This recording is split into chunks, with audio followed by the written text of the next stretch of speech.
माता थी। आज मैं आपको शीतला सप्तमी की कथा सुनाऊं। एक गांव में ब्राह्मण दंपति ब्राह्मण परिवार रहते थे। परिवार में 2 बेटे 2 बहुएं थी। दोनों बहुओं को लंबे समय के बाद बेटे हुए थे। इतने में शीतला सप्तमी, जहां सप्तमी अष्टमी का त्यौहार मनाया जाता है, शीतला सप्तमी का त्यौहार आ गया। घर में त्यौहार के अनुसार ठंडा भोजन तैयार किया गया। दोनों बहुओं के मन में विचार आया कि यदि हम ठंडा भोजन लेंगे तो बीमार हो जाएंगी और बेटे अभी छोटे हैं। इस विचार के कारण दोनों बहुएं ने पशुओं के दाने तैयार करने के लिए बर्तन में गुपचुप 2 बाटी तैयार कर ली। अब सप्तमी पूजन के लिए रात में भोजन बना था। बासी भोजन माता को चढ़ता, उन्हें सभी खाना था, चूल्हा नहीं जलता। लेकिन वो चुपचाप भोजन तैयार कर ली। 2 बाटी डालकर उसमें सास बहू शीतला पूजन करके आई तो शीतला माता की कथा सुनी।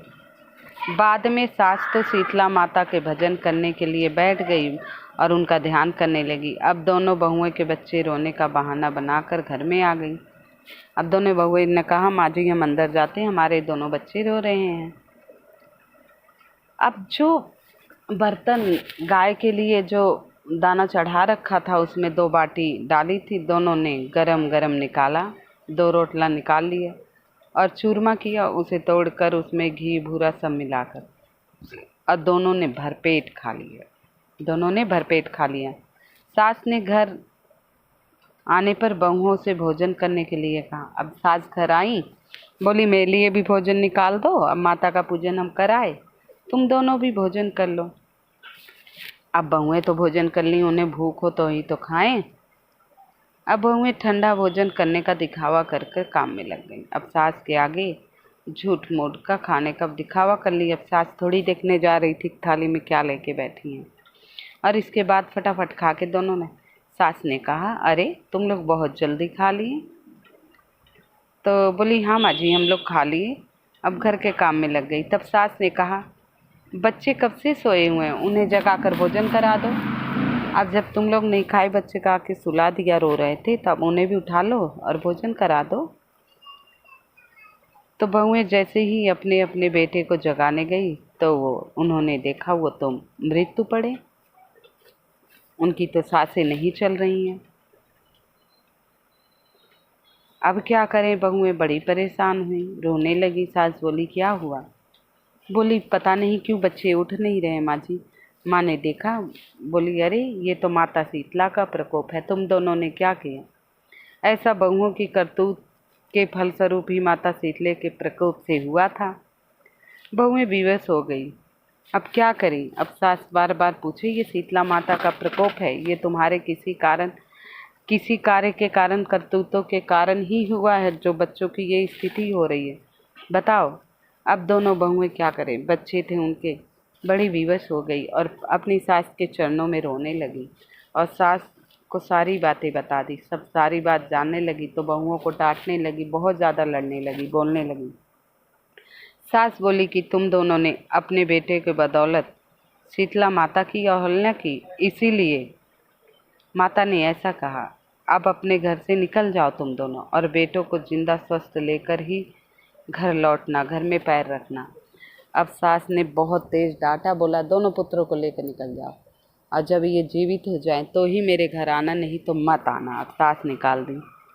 अब दोनों बहुएं अपने मृत पुत्रों को लेकर टोकरी में सुलाकर, दोनों ने एक टोकरी लिया, उसमें कॉटन का कपड़ा बिछाया और बच्चों को लिटाकर घर से दोनों रोती हुई निकल पड़ी सिर पे। जाते जाते रास्ते में एक बहुत ही पुराना वृक्ष था, खेजड़ी का वृक्ष था। वहाँ ओरी और शीतला दोनों बहनें बैठी थी। दोनों के सिर में बहुत सारी जूं थी, बहुत परेशान थी। और वहीं ये दोनों बहुएं पहुंची टोकरी लेकर। इन्हें थकान सी महसूस हो रही थी। वहीं जहाँ ओरी और शीतला दोनों बहनें बैठी थी, वहीं दोनों बहनें भी आराम करने लगी। अब बहुओं ने दोनों बहनों से पूछला, शीतला से, ओरी से, अरे तुम क्यों परेशान हो? दोनों ने कहा, मेरे सिर पर बहुत सारी जुएं पड़ी हैं, इसलिए बहुत हम परेशान हैं। और बोली, तुम को न बोले, हम भी थक गए इसलिए यहाँ बैठे हैं। अब उन दोनों ने शीतला और ओरी के बालों से खूब सारी जूं निकाली। जुओं का नाश होने से ओरी और शीतला के मस्तक में सिर पर शीतलता प्रदान हुई। जब जूं पड़ जाती है तो बड़ा सिर खुजलाहट होता है, सिर दर्द भी होता है। जब जुएं निकल गई तो बड़ा आराम मिला उनको। तब कहा उन दोनों ने, तुम दोनों हमारे मस्तक शीतल ठंडा किया, वैसे तुम्हें क्या परेशानी है? तुम बहुत परेशान लग कहा रही दोनों हो। से, तुम दोनों बहुत परेशान दिख रही हो। तुमने हमें जुओं का नाश होने से हमें और शीतल को मस्तक शीतलता दिया, ठंडक किया, वैसे ही तुम्हारा पेट भी ठंडक रहे, पेट में तुम्हारी शांति रहे। दोनों बहुएं एक साथ बोली, पेट का दिया हुआ तो लेकर हम मारी मारी भटक रही हैं। हमसे ऐसी ऐसी गलती हो गई, परंतु शीतला माता हमारी गलतियों को क्षमा नहीं कर रही हैं। अब इतना कहने से शीतला माता लेकिन दर्शन नहीं दिए। शीतला माता ने कहा, तुम दोनों पापनी हो, दुष्ट हो, दुराचारी हो, तुम्हारा तो मुंह देखने के योग्य नहीं है। शीतला सप्तमी के दिन ठंडा भोजन करने के बदले तुम दोनों ने गर्म भोजन किया। माता शीतला दर्शन नहीं की, लेकिन उन्हें बहुत भला बुरा कहा।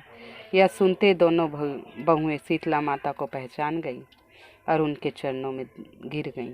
दोनों देवरानी जिठानी दोनों माताओं का वंदन करने लगी, गिड़गिड़ाने लगी, नाक रगड़ने लगी, रोने लगी। बोली, हे मैया, तुम तो भोली भाली हो, हम तो अनजाने में गर्म भोजन कर लिए, हमें इस बात का ज्ञान नहीं था। आप तो माँ हो जगत, हम आपकी शक्ति के बारे में नहीं जानते थे माँ, कृपया हम दोनों को क्षमा करो माँ, हम ऐसा कार्य अब कभी जीवन में नहीं करेंगे। इतना गिड़गिड़ाने के बाद माता को दया आई और बोली, हम ऐसा दुष्कर्म, ऐसा गिरा हुआ कार्य अब नहीं करेंगे माँ। उनके पश्चाताप भरे वचनों को सुनकर दोनों माताएं बहुत प्रसन्न हुई। शीतला माता ने दोनों बच्चों को जीवित कर दिया। तब बहुएं बच्चों को लेकर बहुत खुशी उल्लास से अपने गांव आई।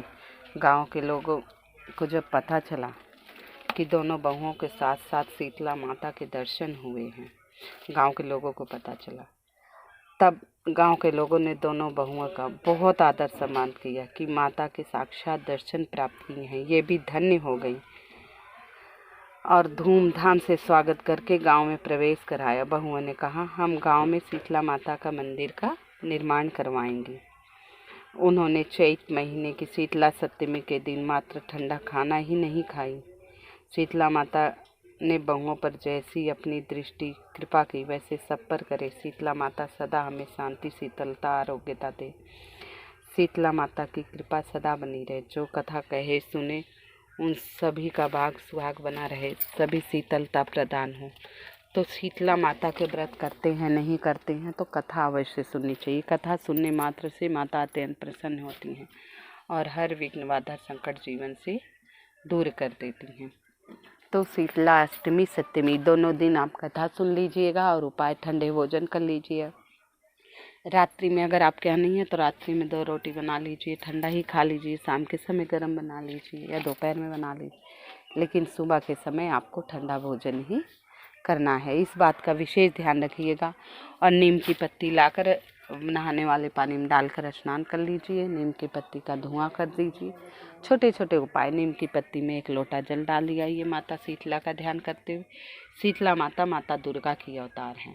तो आशा करती हूँ आप सभी को ये कथा पसंद आ रही हो तो कृपया लाइक एवं सब्सक्राइब कर दीजिएगा। कमेंट में जय माता दी लिख दी, जय माँ शीतला लिख दीजिएगा। जय माता दी, जय माता दी।